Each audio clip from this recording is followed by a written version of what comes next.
domaine de spécialité, c'est la géologie, mais plus précisément l'hydrogéologie. L'hydrogéologie, c'est quoi? C'est la science de l'eau dans le sous-sol. Donc l'hydrogéologue se charge de trouver de l'eau dans le sous-sol, mais de l'exploiter et surtout gérer. Parce qu'aujourd'hui, il faut gérer l'eau. Ce n'est pas seulement de trouver, mais il faut gérer l'eau parce que nous n'avons pas assez et l'eau est indispensable pour tout. Donc il faut être un bon gestionnaire de ressources en eau pour être hydrogéologue. Depuis que l'homme existe, il a toujours cherché l'eau parce que l'eau est indispensable. Mais si on regarde, on a des grands vestiges, par exemple, qui datent de plus de 3000 ans, notamment au niveau des pays désertiques, au niveau de l'Asie, plus précisément dans la zone de l'Arabie Saoudite, etc., où les gens exploitaient l'eau souterraine pour irriguer les plaines, parce que sinon, il ne pleut pas et il faut trouver l'eau. Si on regarde au niveau de nos pays ici, on a entendu parler des puits d'Oran, donc des puits profonds qui existent au niveau du Burkina et qui datent de millénaires. Donc on peut dire que l'homme a toujours cherché l'eau souterraine. Mais l'hydrogéologie, en tant qu'hydrogéologie moderne, est née avec l'expérience du puits. Donc depuis lors, l'hydrogéologie est devenue vraiment quelque chose de moderne. Donc voilà comment on peut résumer en gros l'histoire. Mais depuis que l'humanité existe, l'homme a toujours cherché de l'eau au niveau du souterrain. L'hydrogéologie a une place très importante, c'est pas parce que je suis hydrogéologue que je l'ai dit, mais aujourd'hui on ne peut pas se passer de l'eau. On peut se passer de tout sauf l'eau. C'est pour cela qu'on aime dire que l'eau c'est la vie. Donc on va toujours chercher l'eau pour boire, mais si vous prenez les industries, aucune industrie ne peut fonctionner sans eau. Aujourd'hui on parle des sociétés minières, mais pour faire tourner une société minière, il faut énormément de l'eau. Et la plus grande industrie, normalement au Burkina, c'est la Burkina qui utilise beaucoup d'eau. Donc on peut dire que ça intervient dans le domaine social, dans le domaine économique. Sans eau, on ne pourra jamais avancer. Donc l'eau, c'est l'élément fondamental du développement social et économique. L'hydrogéologie, c'est vraiment un domaine qui fait recours à beaucoup de disciplines, notamment c'est d'abord la géologie, parce que sans la géologie, l'eau est contenue dans la roche, donc il faut bien étudier la géologie, mais ça fait référence à beaucoup d'autres méthodes, telles que la géophysique, qui va être l'œil de l'hydrogéologue pour voir ce qui se passe dans le sous-sol. Donc ça va faire face à l'informatique, parce qu'aujourd'hui, c'est des données très importantes à gérer. Donc c'est des logiciels, donc on va utiliser l'informatique. Donc on peut dire qu'aujourd'hui, pour être hydrogéologue, il faut bien maîtriser la géologie, il faut maîtriser l'informatique, il faut maîtriser d'autres matières et il faut maîtriser le sens de l'observation. Mais lorsque quelqu'un fait des études en hydrogéologie, il peut être ancien chercheur comme moi, donc l'enseignement, mais il y a les bureaux d'études aujourd'hui qui recherchent des hydrogéologues parce qu'il faut aller implanter les forages. Il y a les organismes qui demandent beaucoup d'hydrogéologues. Nous avons fait un projet avec la Banque mondiale. On se rend compte même qu'il n'y a pas assez d'hydrogéologues. Donc il y a beaucoup de domaines qui demandent l'hydrogéologie. Quand on parle même des mines, aujourd'hui quand la mine s'ouvre, on a besoin d'hydrogéologues pour gérer l'eau dans les mines, parce qu'on creuse à l'intérieur, il y a beaucoup d'eau qui circule, donc on a besoin d'un hydrogéologue pour gérer ce système d'eau. Donc aujourd'hui, on peut dire qu'il y a tellement de débouchés en hydrogéologie. Et vu le développement qui se fait dans notre pays, on va toujours avoir besoin d'hydrogéologues. Aborder ce domaine peut être du domaine des sciences, parce que si vous n'aimez pas les mathématiques, la physique, vous ne pouvez pas être un bon hydrogéologue. Mais aussi, il faut être un homme qui aime travailler, qui aime le boulot et surtout le travail bien fait, parce que, et surtout, comme j'ai dit, avoir le sens de l'observation. Parce que c'est vrai que les appareils aident à trouver l'eau, mais c'est l'observation d'abord qui est la première des choses. Tant qu'on ne l'a pas observé, vous ne pouvez pas trouver de l'eau.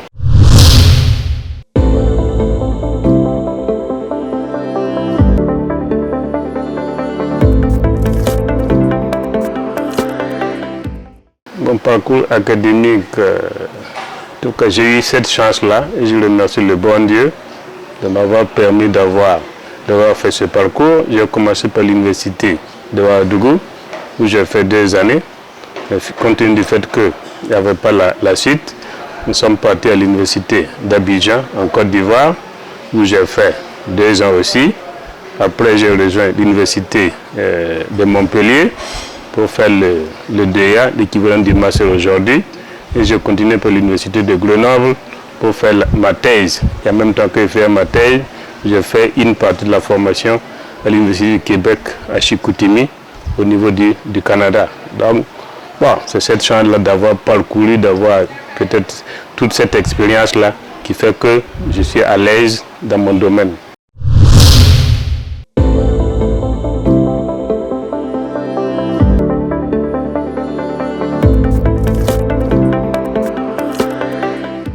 En même temps que je préparais ma thèse, j'ai géré un projet en tant qu'ingénieur de recherche, donc un projet financé par le CRDI, et ce sont les résultats qui m'ont permis de soutenir la thèse. Après, j'ai rejoint l'université de Ouagadougou, où on a passé tous les grades possibles, depuis le grade d'assistant jusqu'à aujourd'hui au grade ultime, professeur titulaire. Mais en dehors de ça, j'ai occupé la direction des affaires académiques de l'université de Ouagadougou pendant 7 ans. Après, on m'a appelé pour être vice-président de l'université Ouagadougou, qui est devenue aujourd'hui l'université Thomas Sankara. J'ai occupé le poste de directeur général du BUMIGEV. Bon, maintenant, je suis revenu à l'université de Kizervo. Peut-être que maintenant, pour amorcer bientôt la retraite. Parce que bon, après avoir fait tout ce parcours, il faut qu'on laisse la place aux jeunes. On a eu la chance de former des jeunes et qui sont compétents, qui peuvent aujourd'hui bien nous remplacer.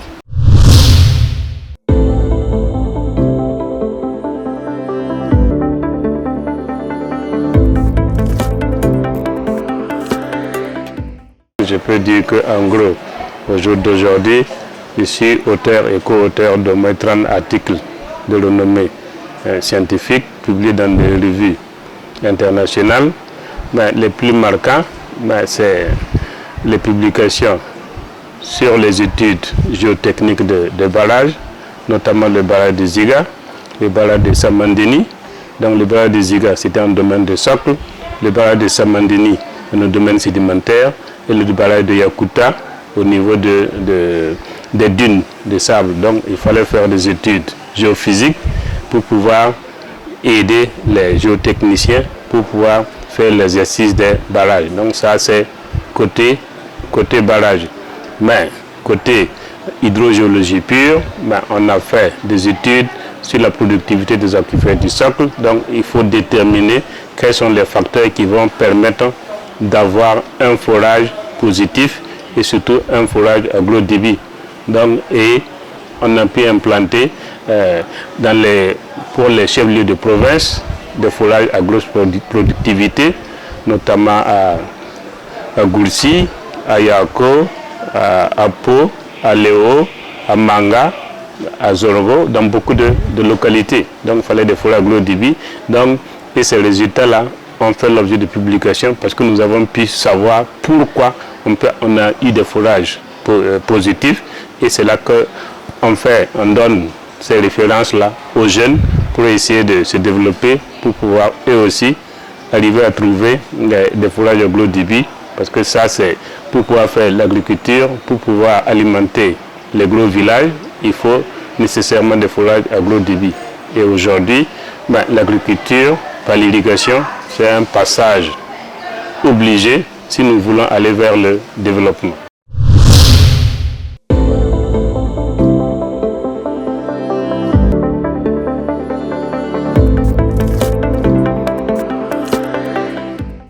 crois que l'avenir, c'est un avenir très radieux parce que aujourd'hui, bon, nous avons formé des gens compétents et normalement, si les gens suivent par rapport à ce qu'on leur a enseigné, je crois qu'ils vont obtenir des résultats. Aujourd'hui, c'est radieux parce que nous avons l'intervention des bailleurs de fonds, notamment la Banque mondiale qui a mis énormément d'argent pour l'hydrogéologie au niveau du Burkina. Maintenant, l'un des véritables problèmes, c'est qu'on tend à oublier le côté social de l'eau. Parce que l'eau est un bien social. On ne peut pas considérer l'eau comme les autres commerces. Donc, il faudrait, parce qu'aujourd'hui, c'est dommage, on trouve parfois l'eau qui est plus chère que l'essence. C'est pas normal parce que l'État, quand l'État lui-même fait l'effort pour qu'on ait l'eau moins chère, mais en contrepartie, il y a beaucoup d'acteurs qui nous font vendre l'eau très chère. Donc je crois qu'il faut revenir, comme dans l'enseignement, comme au niveau de la santé, il faut que l'eau soit un bien social.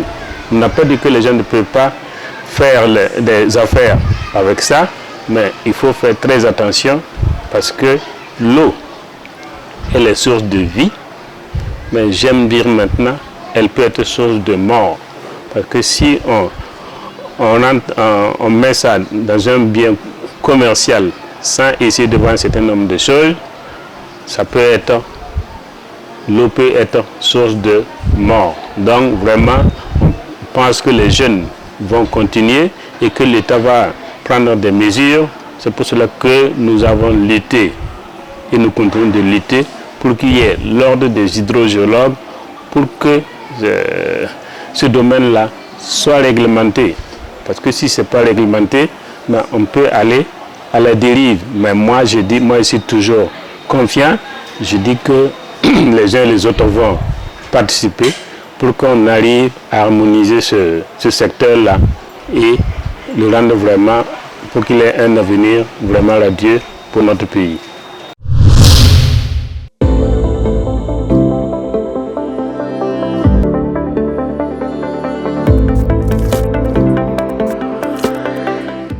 Je crois que de plus en plus, les gens sont en train de faire des coordinations pour qu'on travaille ensemble.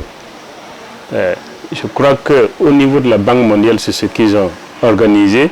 Bientôt, il y aura un grand projet qui va s'occuper de toute la région du Sahel, donc, à savoir le Burkina, le Mali, le Niger, jusqu'au Sénégal, au Tchad. Donc, pour essayer de comprendre les gros phénomènes, pour que vraiment on arrive à trouver des solutions communes. Dans les années à venir, je pense qu'avec cette organisation-là, si les gens en profitent, parce qu'aujourd'hui, on peut dire que la Banque mondiale, les gens ont beau critiquer, mais néanmoins, ils nous donnent beaucoup de subventions. Maintenant, c'est qu'ils donnent des subventions, mais c'est des projets où il faut avoir des résultats. Si on n'a pas de résultats, ça devient un prêt. Donc, il revient à nous, Burkinabés, à nous de la sous-région, de travailler pour atteindre les résultats. Par exemple, actuellement, il y a un gros projet de la Banque mondiale pour connaître les ressources en eau souterraine du Burkina. Bon, chaque jour, on presse les acteurs pour que le travail là soit bien fait. Mais il y a des moments où, c'est vrai, c'est décourageant. Parce que malgré les moyens qu'on nous donne, on voit que les gens ne travaillent pas comme il le faudrait. Mais je crois qu'avec la sensibilisation, nous allons continuer à faire le plaidoyer. Et je crois que le gouvernement aussi, vu quand même ce que ça peut procurer pour l'avenir, mettra tous les moyens possibles pour dynamiser le secteur, pour que vraiment dans les 10 ans à venir, on ait des solutions. Parce que, regardez, quand on prend une ville comme Dougou, tous les 20 ans, les besoins en eau vont doubler, sinon tripler. Donc ça veut dire que dans 10 ans, on aura besoin de 2 fois la quantité d'eau. Donc si les hydrogéologues ne travaillent pas, comment on va s'en sortir? Donc il nous faut travailler pour que dans les 10 années à venir, on ait des disponibilités en eau pour assurer notre développement. Parce que sinon, on serait obligé d'importer de l'eau. Et si on importe de l'eau, ça ce serait vraiment la catastrophe pour notre pays. Déjà, on importe des vivres, ça on ne devrait même pas le faire, parce que l'hydrogéologie peut permettre le développement de l'agriculture. Donc, il faut s'y mettre. Le Burkina est un pays extrêmement riche. Vous voyez, quand on dit qu'il n'y a pas assez d'eau, ben moi je dis c'est faux. Il y a trop d'eau au Burkina Faso. Quand vous prenez l'hydrogéologie, a montré qu'au niveau du nord, il y a tellement d'eau et on est capable de faire des irrigations. Normalement, la région du nord pouvait être le pôle agricole du Burkina, contrairement à ce qu'on dit que c'est l'ouest, parce qu'il y a beaucoup d'eau souterraine au niveau du nord. Donc, dans les 10 années à venir, si on se met au sérieux, vous allez voir, l'hydrogéologie va pousser l'économie, va pousser le développement du Burkina. Et en tout cas, ça, c'est mon souhait.